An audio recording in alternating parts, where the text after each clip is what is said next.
ஆண்டவராகிய இயேசு கிறிஸ்துவின் நாமத்தில் என் அன்பின் வாழ்த்துக்கள்.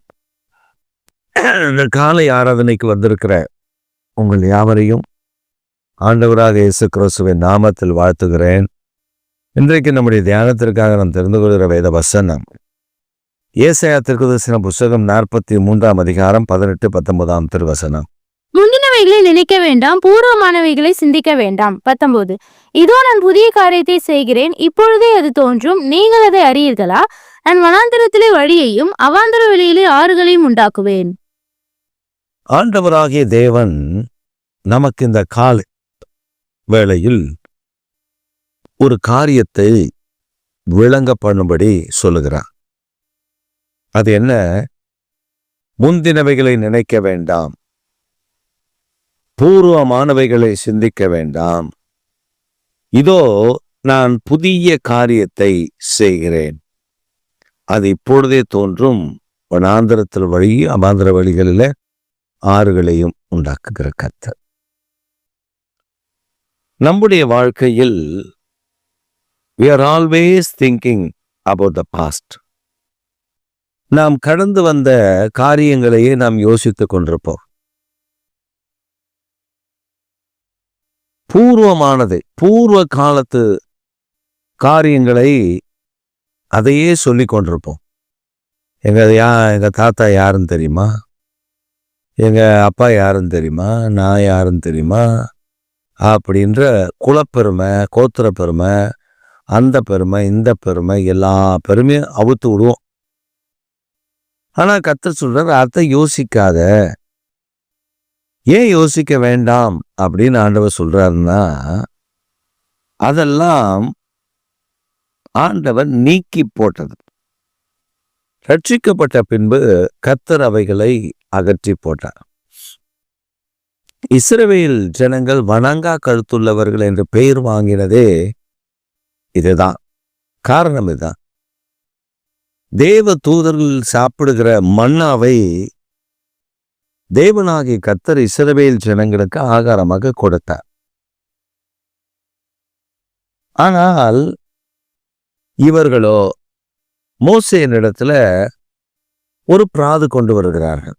மோசே, நாங்கள் கறி சாப்பிட்டு நாளாச்சு, நாங்கள் கறி பாத்திரத்தண்டையில உட்கார்ந்து அந்த கறி அப்படி எடுத்து உறிஞ்சி இழுத்து சாப்பிட்டு நாளாச்சு, எங்களுக்கு கறி சாப்பிடணும் மாதிரி இருக்கு, நீர் ஆண்டவர்கிட்ட கேளும். அப்படின்னா பரவாயில்ல, நாங்கள் கறி சாப்பிடணும், இங்க பாரு வனாந்தரத்தில் கூட்டு வந்து எங்களை சாகடிக்கிறியா பாரு. நாங்கள் அங்கே இருக்கும்போது வெள்ளரிக்காய் சாப்பிட்டோம், வெள்ளை பூண்டு சாப்பிட்டோம், வெங்காயம் சாப்பிட்டோம், கீரை சாப்பிட்டோம், அதெல்லாம் அங்கே கிடைச்சதுயா, வளமாக இருந்துச்சு.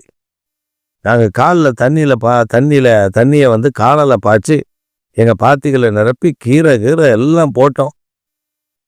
அப்படி நாங்கள் ஒவ்வொன்றா விளைய வச்சு சாப்பிட்டு, ஐயோ எவ்வளோ நன்மை அதை நினைக்கிறையா. இந்த வனாந்திரத்தில் இந்த மண்ணான்னு ஒன்று எடுத்து கொடுத்து, எப்பா எங்களுக்கு இவ்வளோ கஷ்டமா இருக்கு அதுன்னு சொல்லி இவன் புலம்புறான். தேவ தூதர்களுக்கு உணவாய் கொடுக்கப்பட்ட மன்னாவை இந்த மன்னா போன மனுஷனுக்கு ஆண்டவர் கொடுத்த உடனே இந்த மன்னா போனவருக்கு அது தெரியல. இப்ப நம்முடைய வாழ்விலும் அப்படிதான். நமக்கு ஆண்டவர் பல நன்மைகளை, பரலோகத்தின் நன்மைகளை நமக்கு கொடுத்தாலும் நாம் அது சில நேரத்துல மண்டையில ஏறாது. என்ன பண்ணுன்னா, எனக்கு இது இல்லையே ஆண்டவரே, எனக்கு அது இல்லை, அவனுக்கெல்லாம் இருக்க ஆண்டவரே, இவனுக்கெல்லாம் இருக்க ஆண்டவரே, நான் கூட இதெல்லாம் நினைக்கிறேன் அப்படின்னு சொல்லி நம்ம அப்படி பெருமை பாராட்டுவோம். தாவீது எந்த காரியத்தில் திரும்ப பெருமை பாராட்டினா, கர்த்தருடைய ஆலயத்துக்கு போவோம். ராஜா கிட்ட சொல்றாங்க, போலாமா? போலாம். அவன் சொல்றா, நான் கர்த்தருடைய ஆலயத்துக்கு போவோம் என்று சொன்ன உடனே மகிழ்ச்சி உண்டாகி நான் புறப்பட்டு போய் தேவாலயம் திறக்கிறதுக்கு முன்னாடியே இந்த வாசல்ல நிற்கிறத நான் விரும்புகிறேன். ஆகாமிய கூடாரங்களில் வாசமாய் இருப்பதை காட்டிலும் ஆண்டவருடைய ஆலயத்தில் வாசற்படி நிற்பதை நான் விரும்புகிறேன். அவன் அதை நினைக்கல. அவன் சொல்றான், தன் அனுபவத்தை சொல்றான். சில கம்பேரிட்டிவ் ஸ்டடி பண்ணுவாங்க. அவனே சொன்னானே. நம்ம சொல்றது அடிமையாக இருந்தவன். அதாவது நான் அடிமையாக இருந்து எனக்கு வெள்ளரிக்காய், கொமட்டிக்காய், வெள்ளைப்பூண்டு, வெங்காயம், கீரை இதெல்லாம் கிடைச்சிது, சாப்பிட்டேன். ஆனால் என்ன பண்ணேன்? அடிமை. சாட்டையால் அடிப்பான், தடியால் அடிப்பான், அந்த கல்லை தூக்குடான்வான், இந்த சாந்த பூசுறான்வான். அடிமை. ஒரு சுயநிதியாக ஒன்றும் செய்ய முடியாது. அவ்வளோ பாடுகள் அனுபவித்த இஸ்ரவேல் ஜனங்களை கர்த்தராகிய தேவன் விடுவித்து காப்பாற்றி அவர்களை அடிமைத்தனத்திலிருந்து விடுதலையாக்கி அவர்களை ரட்சித்து கொண்டு வந்து ஒரு பெரிய எழுப்புதலை சென்று அவர்களை கானானுக்குள்ள பிரவேசிப்பதற்கு அவர்களை கொண்டு வரும்போது வழியில் அவன் என்ன பண்ணுவான்? ஆகாரத்துக்கு என்ன செய்வான்? அவன் சாப்பாட்டுக்கு கஷ்டப்படக்கூடாதுன்னு சொல்லி வான தூதர்கள் சாப்பிடுகிற மன்னாவை பொழிய பண்ணி அந்த மன்னாவை அவனுக்கு ஆகாரமாக கொடுத்தாரு. இப்போ சுதந்திரமாக போய் சாப்பாடு எடுத்து சாப்பிடலாம். அடி கிடையாது, துன்பம் கிடையாது, வேதனை கிடையாது, கண்ணீர் கிடையாது, காயங்கள் கிடையாது, இது எதுவுமே கிடையாது. ஆனால் நம்மால் இப்போ நம்ம அநேகர் என்ன சொல்கிறோம் தெரியுமா? ஐயோ நான் அப்படி இருந்தனே, எனக்கு இப்படி இருந்துச்சு, எனக்கு இது இல்லாமல் போச்சு, எனக்கு அது இல்லாமல் போச்சு. முதல்ல ஒரு மரம் இருக்குன்னு வச்சுக்கோங்களேன். ஒரு மாமரமோ வேற எந்த மரமோ, ஆப்பிள் மரம் இருக்கு, அத்தி மரம் இருக்கு. இந்த மரங்கள் எல்லாம் என்ன பண்ணுவாங்கன்னா, நல்ல கனி கொடுக்கணும்னா அந்த சீசன் முடிந்த உடனே அதை ஆங்காங்கே கவாத் பண்ணி விடுவாங்க. அது புதிய துளிர் வரும்போது அந்த துளிர்களில் ஒரே ஒரு துளிரை மட்டும் விடுவாங்க, மற்றதெல்லாம் எடுத்துருவாங்க. பூக்கள் பூக்கும், கொத்து கொத்தா பூக்கும். அதில் சில பூக்களை விடுவார்கள், சில பூக்களை எடுப்பாங்க. அந்த விவசாயிக்கு நல்லா தெரியும். நீங்கள் அந்த மரத்தில் பார்த்தீங்கன்னா கனிகள், காய் மாங்காய் இருந்ததுன்னா பெருசாக இருக்கும், பழமும் நல்லா இருக்கும். ஆப்பிள் மரத்தை பார்த்தீங்கன்னா அவங்க அந்த அந்த ஆப்பிள் சீசன் முடிஞ்ச உடனே அதை கவாத் பண்ணி விட்ருவாங்க, வெட்டி விட்ருவாங்க. ஆப்பிள் மரம் அதுக்கப்புறம் துளிர்க்கும். அந்த மனிதன் வந்து அந்த துளிரில் ஒரு கிளை, 2 கிளை அப்படின்னு ஒவ்வொரு பகுதிக்காக விட்டுட்டு மற்றதெல்லாம் கட் பண்ணி போட்டுருவார். அது துளுக்கும் போதே வெட்டுவார், வளர விட மாட்டார். அப்போ இந்த கிளை நல்லா வளரும். நல்லா வளர்ந்து அதில் பார்த்தீங்கன்னா கொத்து கொத்தான காய்கள். அப்படியே ஆப்பிள் பார்த்தீங்கன்னா கொத்து கொத்தாக இருக்கும், ஒரே மாதிரி படம் இருக்கும், கலர் ஒரே மாதிரி இருக்கும், பூச்சரிக்காம படம் அவ்வளோ டேஸ்டாக இருக்கும். இது கொடைக்கானல் நான் ஒரு தடவை போயிருந்தப்போ பேரிக்காய் தோட்டத்தில் போய் அந்த பேரிக்காய் மரத்துலேருந்து பேரிக்காய் பறித்து சாப்பிட்றதுக்கு ஒரு வாய்ப்பு கிடைத்தது. அந்த தோட்டக்காரர் முன்னாடி பேரிக்காய் வந்து ஒரு பறிப்பு பறிச்சிட்டாங்க. இது 2வது பறிப்புக்கு நல்ல காயெல்லாமே பெருசாக தான் இருக்குது. அப்போ அவங்க சொன்னாங்க, போய் பறித்து சாப்பிடுங்க. மரத்திலே அந்த காய்களை பறித்து உண்பது என்பது பெரிய கிஃப்ட், பெரிய ஆசீர்வாதம். அந்த ஆசீர்வாதம் எங்களுக்கு கிடைத்தது. கர்த்தர் அந்த நன்மையை எங்களுக்கு செய்தார். அப்போ அந்த தோட்டத்தை பார்த்தீங்கன்னா பேரிக்காய் மரம் மற்ற இடங்களில் பார்த்தா பெருசாக வளர்ந்துருக்கு. இங்கெல்லாம் ஷார்ட்டாக இருக்குது. கேட்டால் அவன் சொன்னான், நண்பன் சொன்னால் அந்த இதெல்லாம் கவாத் பண்ணிடுவாங்க. அதுக்கப்புறம் அது விளைச்சலை பார்த்தா நல்லா பேரிக்காய் தரமாக பெருசாக ரொம்ப டேஸ்டியாக அப்படி இருந்துச்சு. ஆப்பிள் அப்படிதான். அப்போ நம்முடைய வாழ்க்கையில் முந்தினது, ஐயோ பழைய காலம் அப்படியே இருக்கட்டும், அது வேணாம், அப்படி இப்படியே இருக்கட்டும், காய் நிறைய காய்க்கணும், காய்க்காது. அது எங்கே செதுக்கணுமோ அங்கே செதுக்கணும், எங்கே அந்த கிளையை கடிக்கணுமோ அங்கே கடிக்கணும். அதிக கனி கொடுக்கும்படி அந்த மரத்தை சுத்தம் செய்யணும். இதுக்கு பேர் தான் சுத்தம் செய்தல்.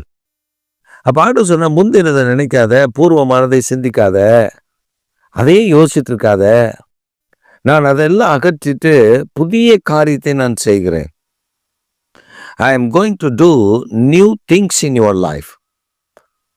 புதிய காரியம்னா என்ன? நாம் பழையவைகளை ஒட்டி கொண்டிருக்கிறவைகளை அகற்றி விட்டு புதுசாய் கர்த்தர் மாற்றி கொடுக்கிறான். ரெனிவல் கிடையாது, new things. It is not called renewed things, it is called new things. அப்போ புதிய பாதை, புதிய காரியம், புதிய திட்டம், புதிதாக ஒன்றை உருவாக்கி தருகிறார்.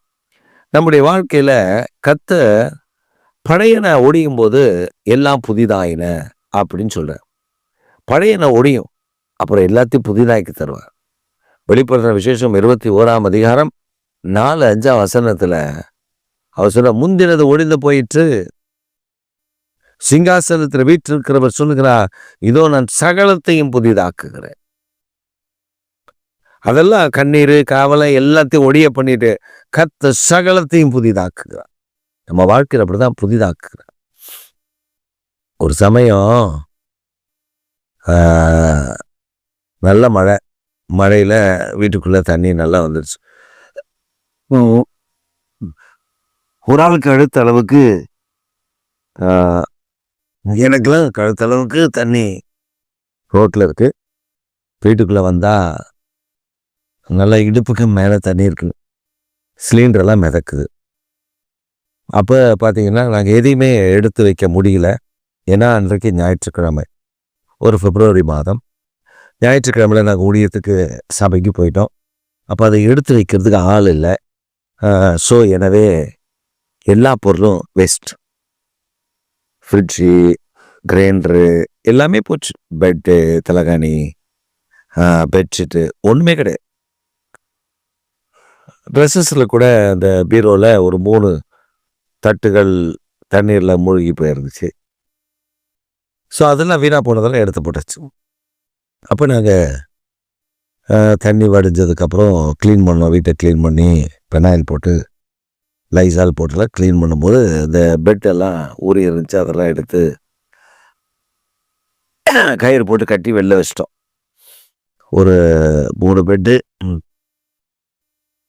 கட்டில், ஒரு கட்டில், இன்னொன்று நாடா கட்டில், அதையும் தூக்கி ஓரம் கட்டியாச்சு. இந்த ஒரு கட்டிலில் ப்ளைவுடெல்லாம் வீணாக போச்சு.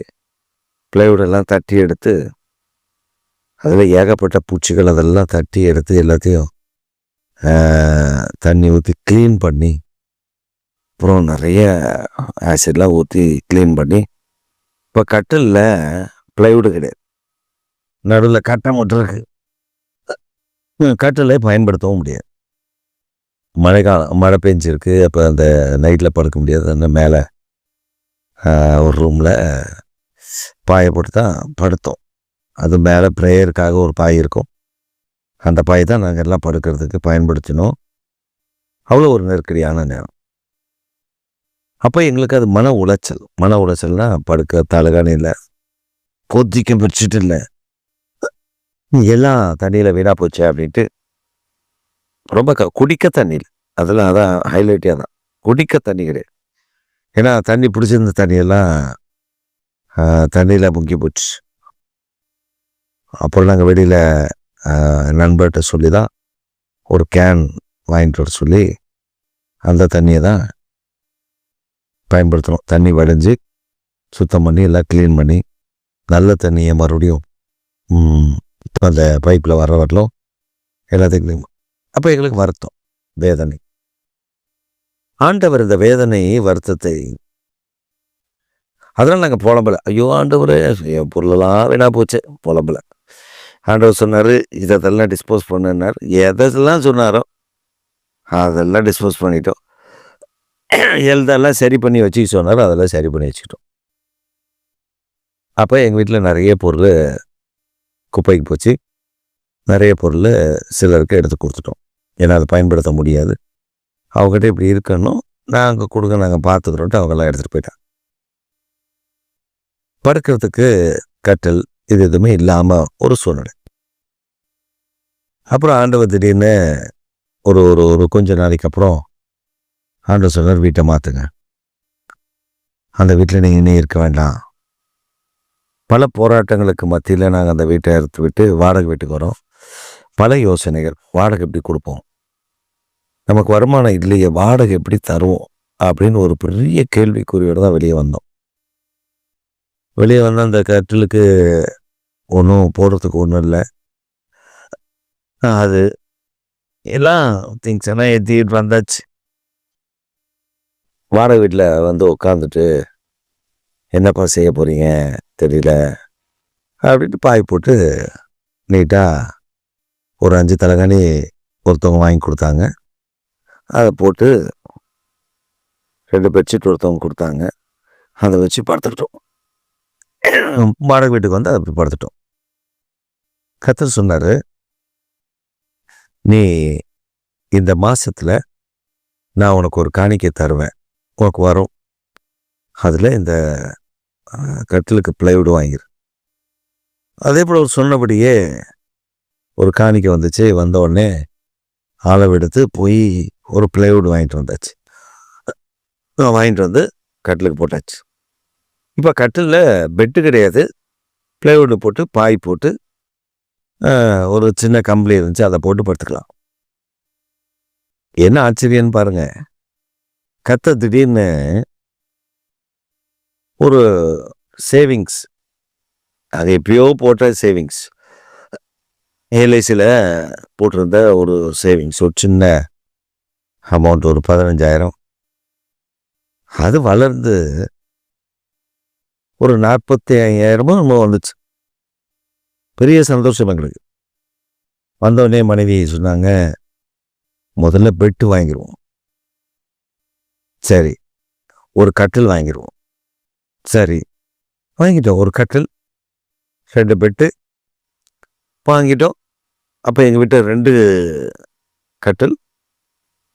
அப்போ நாங்கள் எல்லாரும் தரையில் படுக்க வேண்டாம், பெட்டில் படுத்துக்கலாம்.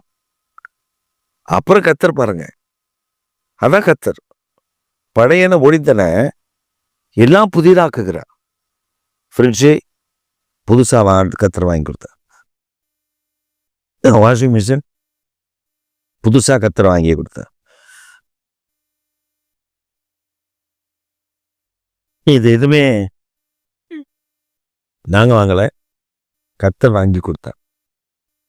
இது எதுவுமே எங்கள் காசு கிடையாது, கர்த்தர் வாங்கி கொடுக்க சொல்லி சில விசுவாசிகள் அதை வாங்கி கொடுத்தார்கள். நாங்கள் யார்கிட்டையும் போய் எனக்கு இது வேணும் அது வேணும்லாம் சொல்ல, கர்த்தரே அதை சேர்க்கா. அப்புறம் பாருங்க, இந்த கட்டில் இல்லாத காலத்தில் ஒருத்தவங்கிட்ட ஆண்டவர் பேசியிருக்கார், பாஸ்டருக்கு ஒரு கட்டில் நீ உன் வீடு கட்டும்போது அவருக்கு அந்த வீட்டில் மர வேலை செய்யும்போது ஒரு கட்டில் அவருக்கு செஞ்சு கொடுக்கணும்னு சொல்லியிருக்கார்.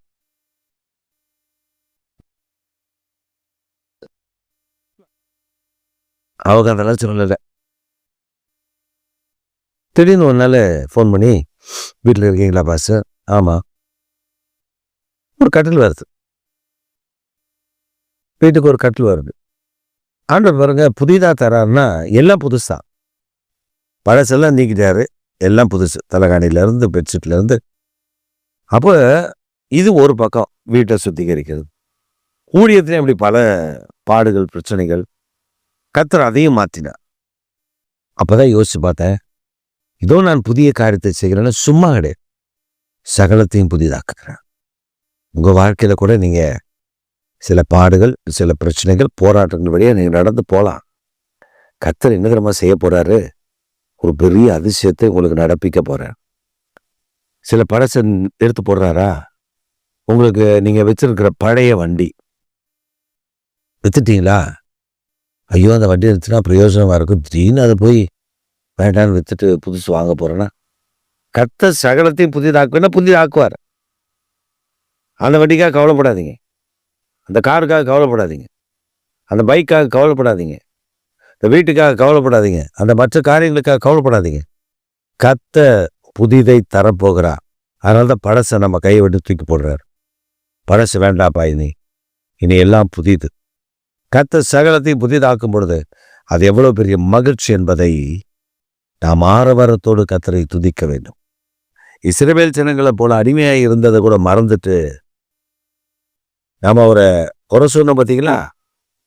அப்படி அவர்களை போல நாம் குறை சொல்லுகிறவர்களா இல்லாதபடி அந்த டிரான்ஸ்ஃபார்மேஷன் பீரியட் இருக்கு. அந்த டிரான்ஸ்ஃபார்ம் ஆகும். அந்த டிரான்ஸ்ஃபார்ம் பீரியட்ல we have to wait. Patiently we have to wait. நாம் ரொம்ப பொறுமையா ஆண்டவருடைய சமூகத்தில் காத்திருக்கணும். அவர் அதிசயங்களை செய்கிறதுக்கு காத்திருக்கணும். அவசரப்படக்கூடாது. இந்த உலக பிரகாரமாக ஒரு பழமொழி சொல்லுவாங்க, ஆக்க பொறுத்தவ ஆற பொறுக்கல. ஆக்க பொறுத்தவ ஆற பொறுக்கல. அந்த மாதிரி இருக்கக்கூடாது. சிலர்லாம் இருப்பாங்க, எப்படா அம்மா குழம்பு வைக்கும்னு பார்த்துட்டு இருப்பாங்க. எனக்கெல்லாம் தெரியும், ஒரு வீட்டில் அந்த வீட்டில் சோறு வடித்து வச்சுருவாங்க. மீன் கட்டை போய் மீன் வாங்கிட்டு வந்து மீனை சுத்தம் பண்ணி அதுக்குள்ளே குழம்பை கூட்டி வச்சுட்டு அந்த மீனை போய் கழுவ போயிடுவாங்க. சுத்தம் பண்ணி எடுத்துகிட்டு வந்து அந்த மீன் குழம்பு நல்லா கொதிச்சு வர்ற நேரம் அந்த மீனை போடுவாங்க. இது அவங்க வீட்டில் இருக்க சின்ன பையன் பார்த்துன்னே இருப்பான். அவன் என்ன போடுவான்னா ஒரு தட்டு எடுத்துக்குவான். அந்த மீன் அப்போ தான் போட்டிருப்பாங்க. போட்டு ஒரு 5 நிமிஷம் கூட ஆயிருக்காது. அவங்க அம்மா சொல்லுவாங்க, குழம்பு கொதிக்கிட்டுண்டா, பசிக்குதுமா பசிக்குது, ஐயோ பசிக்குதுமான்னு ஒரு மாதிரி நிற்பான். உடனே அவங்க அம்மாவா அப்படின்ட்டு கடற்கடன்னு சாப்பாட்டை போட்டு அது கொஞ்சம் தான் கொதி வந்திருக்கும், அந்த குழம்பு ஊற்றி சாப்பிட்றான் அப்படின்றாங்க. அவனுக்கு சாப்பாடு கொடுத்த பார்த்தோன்னே மூத்த வரப்பான சும்மா அவனும் தட்டை தூக்கிட்டு வந்துடுவான். இப்படி அந்த குடும்பத்தில் இருக்கிற பெண் பிள்ளைகள் ஆண் பிள்ளைகள் எல்லாம் லைனா அவங்க அம்மா கொதிக்க ஒரு குழம்புனா முடியாது, சீக்கிரம் சீக்கிரம் சீக்கிரம். அந்த குழம்பு தரமாக கொதிச்சு வந்து அந்த சட்டியை இறக்கி வைக்கிற நேரத்தில் சட்டி மட்டும்தான் இருக்கும், வேற ஒன்றும் இருக்காது. எல்லாம் கடன்னு முடிஞ்சிடும், எல்லாம் சாப்பிட்டு முடிஞ்சிடும். அந்தம்மா சட்டியை மட்டும்தான் இறக்கி வைக்க அடுப்புலேருந்து. அந்த மாதிரி நிறைய பேர் அவசரம், பயங்கர அவசரம். ஆனால் தேவ சமூகத்தில் பொறுமையாக இருக்கும். வாக்குத்தத்தம் பண்ணாரா, காத்துருங்க, வல்லமையுடையவர் அவர். அவர் வாக்குத்தத்தத்தில் உண்மை உள்ளவர், தெரியுமா? அவர் வாக்குத்தத்தம் மட்டும் செய்வார். நம்ம அவசரப்பட்டு எனக்கு இப்போவே வேணும். சில அடம் பிடிக்கும்ல, சில பிள்ளைங்க சொல்லும் எனக்கு இப்போவே வேணும்னு அழுவோம். அழுதா என்ன கிடைக்கும்? கொஞ்சம் ஐயோ என் செல்லமே, என் தங்கமே, உனக்கு நான் உடனே வாங்கி தரேன் அப்படின்னு நான் சொல்லுவாங்க. 4 பரம்பளை வச்சு சாத்துவாங்க. அது என்ன அடம் பிடிக்கிற? பொறுமையாரு, தரன்ட்டல்ல, வாங்கி தரன்ட்டல்ல, என்ன உனக்கு அவ்வளோ வெற்றி வெள்ளு எடுத்து அதுக்கப்புறம் அது கப்பு சிப்புன்னு போய் உட்காந்துக்கு ஒரு மூலையா. ஆண்டவருடைய சமூகத்தில் முறுமுறுக்கக்கூடாது, பணங்க கழுத்துல ஜனங்களாக இருக்கக்கூடாது. அவன் செய்கிறத மட்டும் பார்க்கணும். அதான் யோசுவாவும் காலேப்பும் கானானுக்குள்ளே போனாங்க. கானானுக்குள்ளே போனப்ப கர்த்தர் அவர்களை மேன்மையாய் நடத்தினார். ஆமா, 7 விதமான ஜாதிகள் 31 ராஜாக்களை ஜெயிச்சாங்க. கர்த்தர் அவர்களோடு யுத்தம் பண்ணினார். கானான்ல இருக்கிற கனிகளையும் விதைகளையும் தானியங்களையும் கர்த்தர் அவர்களுக்கு கொடுத்தார். அவங்க அதை பார்த்தபோது பாலும் தேனும் ஓடுகிற தேசத்தில் அவர்கள் பங்குள்ளவர்களாய் கர்த்தர் மாற்றினார். இந்த காலை வேளையில் தேவனாகிய கர்த்தர் உங்களை என்னை ஆசீர்வதிக்க அவர் ஆயத்தம் உள்ளவராய் இருக்கிறார். பழச பஞ்சாகத்தை பாடிட்டே இருக்காதீங்க. பழசையே சொல்லிட்டு இருக்கா, ஐயோ இது இப்படி, நான் இந்த மாதிரி பொற்கிண்ணத்தில் சாப்பிட்டேன், வெள்ளித்தட்டில் சாப்பிட்டேன், வெங்காயத்தில் சாப்பிட்டேன்னு சொல்லாமல் கர்த்தர் என்னை நடத்துகிற பாதையில் நான் நடப்பேன், ஆண்டவர் எனக்கு மேன்மையான காரியங்களை தருவார் என்று விசுவாசித்தார். தேவ மகிமை வெளிப்படும். ஆமே ஆமே. எங்கள் சர்வ வல்லமுள்ள தேவனே, எங்கள் நித்திய பிதாவே, இந்த மனமகிழ்ச்சியான காலை வேளையிலையும் இந்த செய்தியை கேட்கிற அருமையான பிள்ளைகள் விசுவாசத்தில் தளர்ந்திருந்தால் அவர்களுக்கு விசுவாசத்தை தந்து ஆண்டவரை நீர் புதிய காரியங்களை செய்ய போகிறதை அனுபவிக்க கர்த்தர் அனுக்கிரகம் கிருபையும் தாங்க. இயேசு கிறிஸ்துவின் நாமத்தில் ஜெபிக்கிறோம் ஜீவனுள்ள நல்ல பிதாவே, ஆமென். என் ஆத்துமாவே கர்த்தரை ஸ்தோத்திரி, முழுமை பரிசுத்தமுள்ள நாமத்தை ஸ்தோத்திரி. என் ஆத்துமாவே கர்த்தரை ஸ்தோத்திரி, கர்த்தர் செய்த சகல உபகாரங்களையும் மறவாதே. ஆமென்.